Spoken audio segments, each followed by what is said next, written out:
Hey guys, welcome back to Fancy Goldfish Fanatics. Today we're going to be going over part 2 of our filtration segment.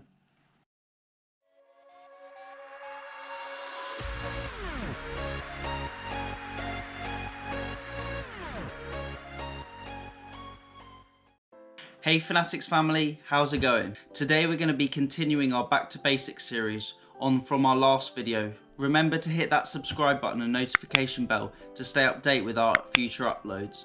Also remember to hit that link in the description to join the Fancy Goldfish Fanatics Facebook group. Last time we covered the nitrogen cycle and how your fish waste is processed. Today we're going to be going over filtration from your filter media, your flow, your filter type, and also how to size the filter correctly for your aquarium. Firstly, let's start off with the fundamentals of your filter media. There are three main types of filter media: biological, mechanical, and chemical. So let's start off with mechanical. Mechanical filtration is used to remove debris from your water, like physical waste and uneaten fish food. There's different types of mechanical filter media and they all serve different purposes. Firstly, many people like to use sponges due to their ease of use and high versatility. Sponges like this have a really... Hang on there. A few moments later. A sponge like this has a really fine grade and therefore is good at removing fine debris from the water. However, a sponge like this is really coarse and is best used at the top of your filter.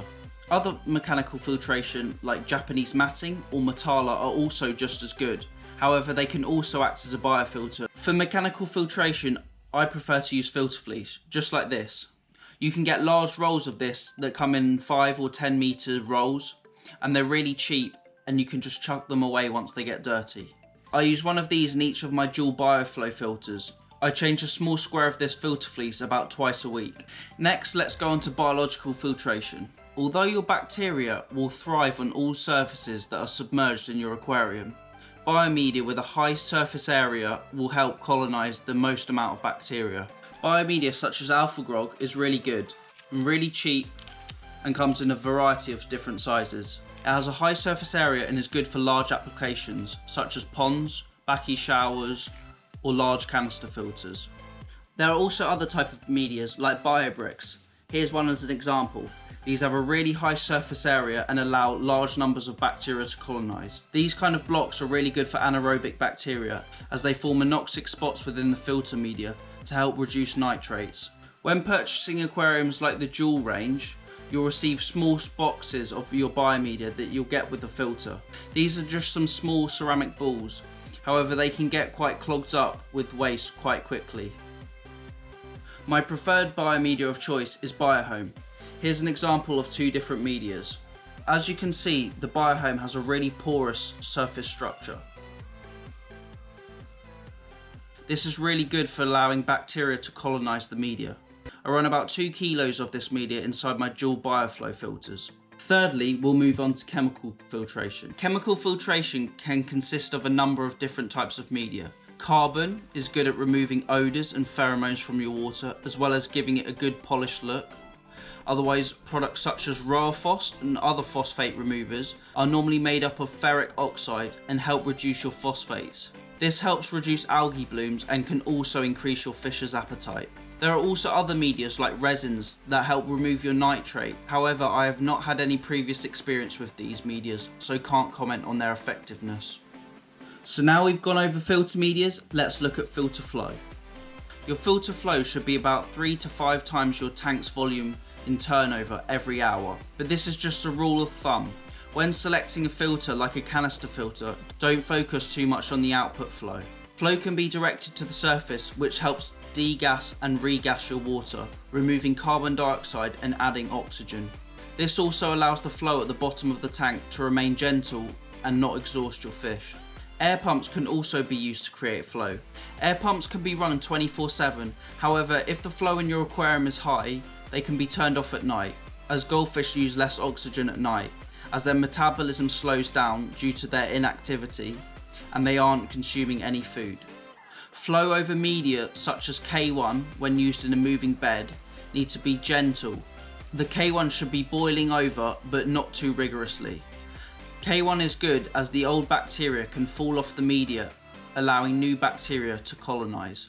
However, I personally don't prefer to use K1 as I feel there are much better medias out there. Flow is best kept low to medium for fancy goldfish and need to have areas of low flow where they can rest at the bottom.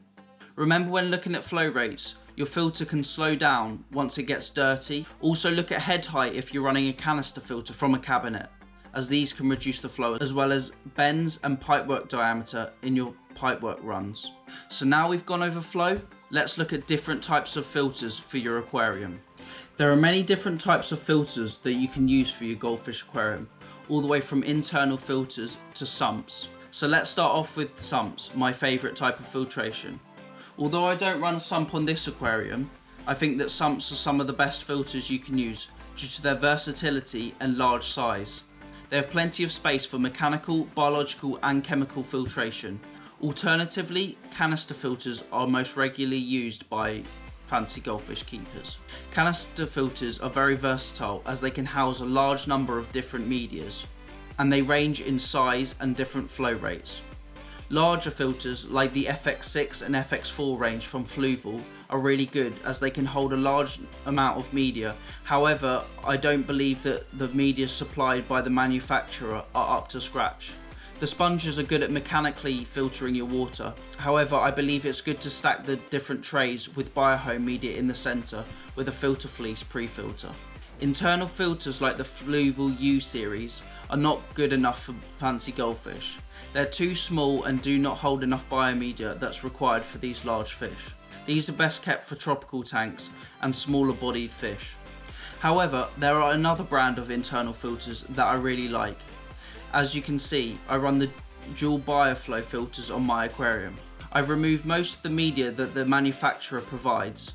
My filter is set up by having filter fleece on top, followed by 2 grades of filter foams, then followed by a carbon layer, and then I have the rest of my Biohome media in the bottom. These filters are good, as if you don't have space for an external filter, they sit sleekly in your aquarium. They have good flow rates and are efficient at removing waste from the water. Any solid waste left on the bottom is easy for me to siphon out.